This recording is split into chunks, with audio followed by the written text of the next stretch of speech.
Tunde and his wife, Amara, lived peacefully, and their home was known for peace, laughter, and hospitality.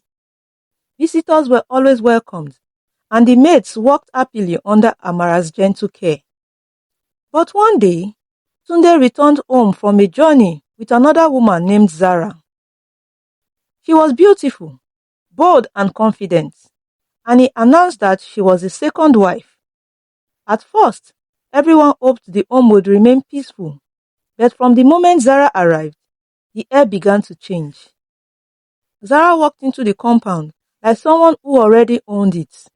She spoke loudly, ignored the house rules, and treated the maids harshly. She laughed at visitors and looked down on villagers, calling them small-minded and poor. Amara tried to welcome her with kindness, but Zara pushed her away. Slowly, the home that once felt warm became tense, and the smile of the maids faded under Zara's sharp tongue. Zara's troublesome behavior grew worse each day. She insulted the maids, overworked them, and punished them for small mistakes. Some cried in secret, while others feared to be seen crying. When visitors came, Zara mocked them openly, sometimes refusing them water or food. This embarrassed Tunde, but he remained silent, hoping things would improve. Amara, however, felt the weight of the house pressing on her heart. Watching peace slowly turn into pain. Zara also turned her anger towards Amara. He spoke to her with disrespect, questioning her authority in the home, and accused her of jealousy, even though Amara had shown only kindness. She wanted control, not peace. She wanted to be seen as the queen of the house, not second wife. Amara bore the insults quietly, choosing prayer over argument, hoping that patience would heal what pride had broken. As time passed, Zara's pride became heavier than the walls of the house. She demanded special treatments, more gifts and more attention from their husband.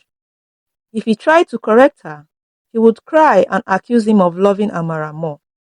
This created confusion in his heart and tension in the home.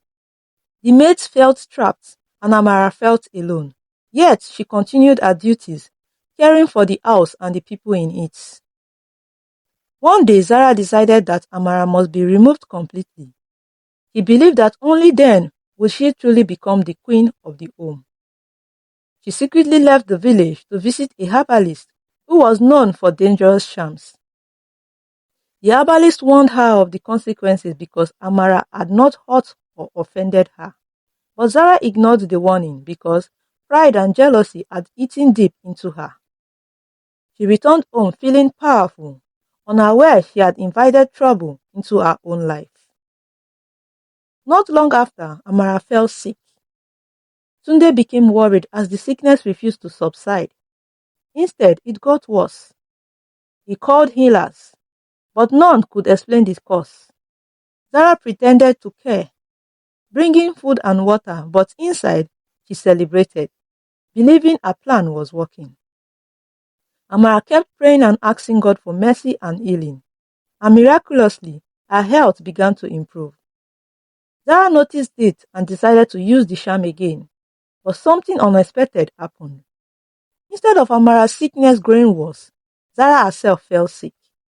She experienced strange pains.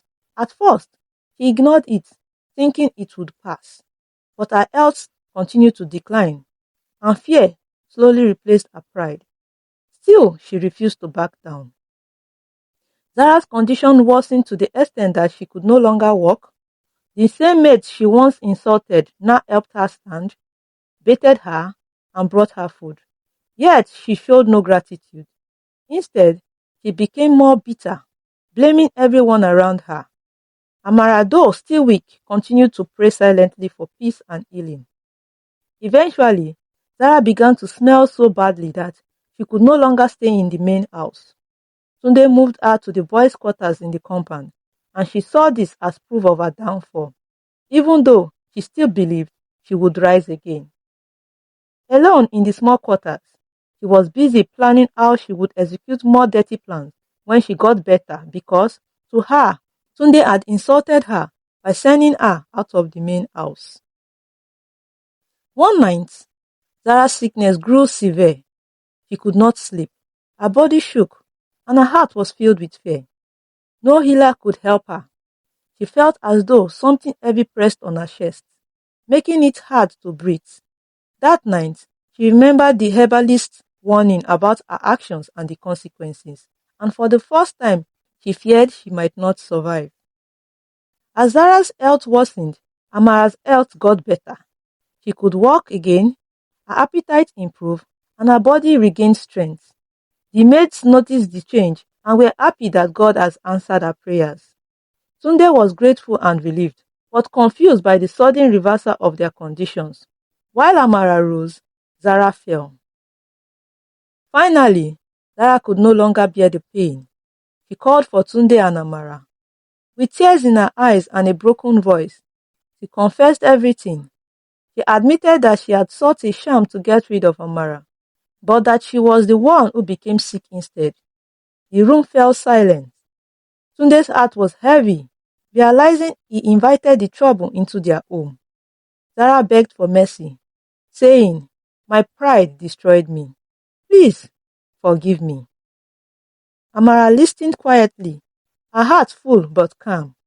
She remembered all the pain, the insults, the loneliness, and the tears, and also remembered her prayers, which were not for punishment but for mercy, healing, and peace. After a long silence, she stepped forward and said, "To err is human, and to forgive is divine. So I forgive you."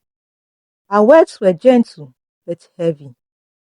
Tunde thanked Tamara for her kindness and forgiveness, and told Zara that she would remain in the boys' quarter until he was sure she had changed before she could move back to the main building. Zara wept deeply, not out of fear this time, but out of true regret. She promised to live better.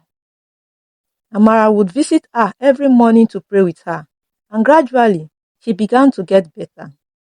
She later returned to the main house, not as a queen, but as a humble woman. She apologized to the maids and asked for their forgiveness. The same people she once looked down, that saw her as a terror, now saw a changed heart in her. Slowly, trust returned and peace began to settle back into the home. Amara welcomed Zara not as a rival, but as a sister.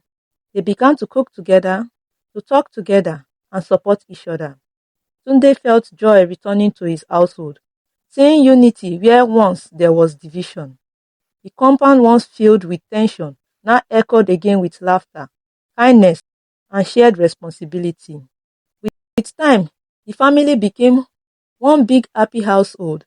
The maids worked without fear, visitors were welcomed warmly, and villagers once again spoke well of their home. This story teaches us to guard our hearts against pride and jealousy. They are self-destructive because it blinds you to your own faults and sets you up for a painful fall and not your target. Never use evil means to achieve your goals, though sometimes it may take a while, but will eventually backfire and destroy you instead of your intended target. Choose prayer and patience over revenge. Let kindness be your weapon.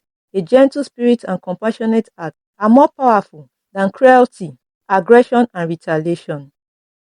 Practice forgiveness freely. Holding grudges keeps you in bondage, but forgiving others sets you free and brings healing to everyone. Build peace through cooperation, not competition. In relationships and homes, seek unity and mutual support rather than power struggles and control. When caught, don't just regret getting caught. Genuinely transform your character and make amends. Thanks for watching. Please don't forget to like, share, and subscribe for more interesting stories.